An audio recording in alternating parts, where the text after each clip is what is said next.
Mēs jau sākām?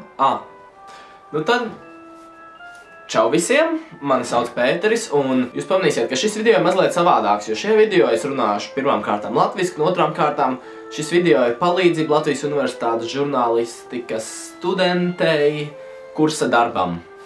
Un šeit es mazliet pastāstīšu, kas esmu es un kādēļ es šo vispār visu daru.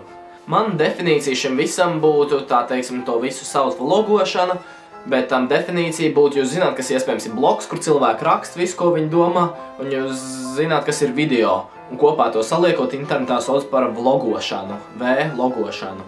Tas ir tā, ka tu paņem noliec priekšā kameriņu, ieslēdz sarkano podziņu, un filmē un runā, un dara, ko tu gribi kameras priekšā. Pēc tam ieliec internetā, un cilvēki skatās, komentē un seko tev. Es sāku vlogot šī gada septembra sākumā. Tam bija divi iemesli. Viens no iemesliem ir tādēļ, ka es mācos par audiovizuālo un mēdīju mākslu, un mani aizrauja kameras, fotogrāfijas, video, filmas, visas tādas lietas, kas ir multimēdija saistībā.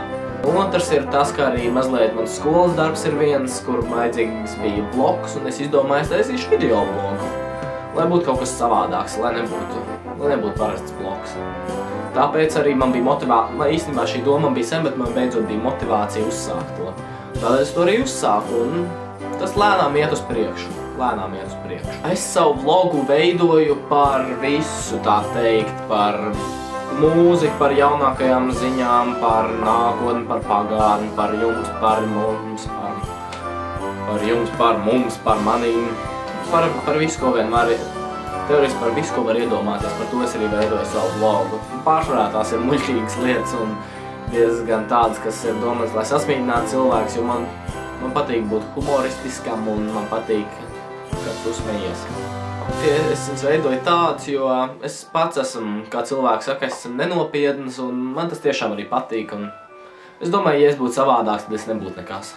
Ar kritiku Latvijā ir diezgan tāda interesanta lieta, kad, ja es veidoju šo blogu latviski, tad būtu diezgan daudz kritika man, jo latvieši ir tādi, kas kritizē cilvēks, un latvieši nav tādi, tu esi superīgs, tu esi foršākais, latvieši ir, kungs noregulē kameru, sastelē gaismas un tādas tālāk lietas, un tas galīgi nav forši, un arī latvieši ir mazāk publika tādēļ. Es izvēlējos vlogot angliski, lai man būtu lielāks cilvēku sekotāju skaits varētu būt, lai cilvēki man varbūt tik ļoti nenoliek gar zemi. Protams, tas ir labi, ja tā dažreiz noliek gar zemi, jo tu zini, kādas tavas problēmas.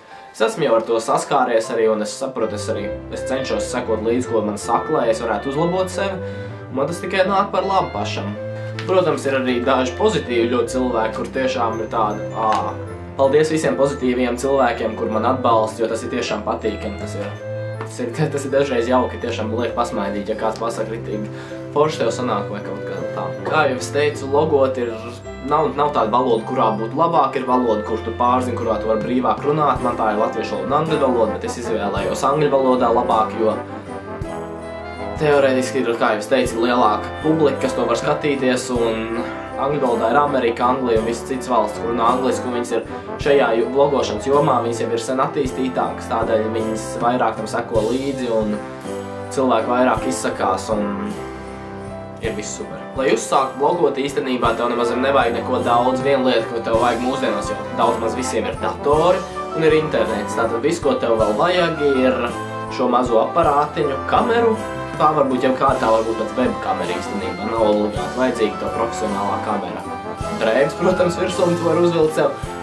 Un vienmēr, protams, var sagatavot jebkādu veidu lapiņu, kur tu pirms video tu saraksti pa punktiem, ko tu runās, jo ja tu aizmirsti, tad tu vienkārši pamet acu uz leju un tu redzi, man viņi ir.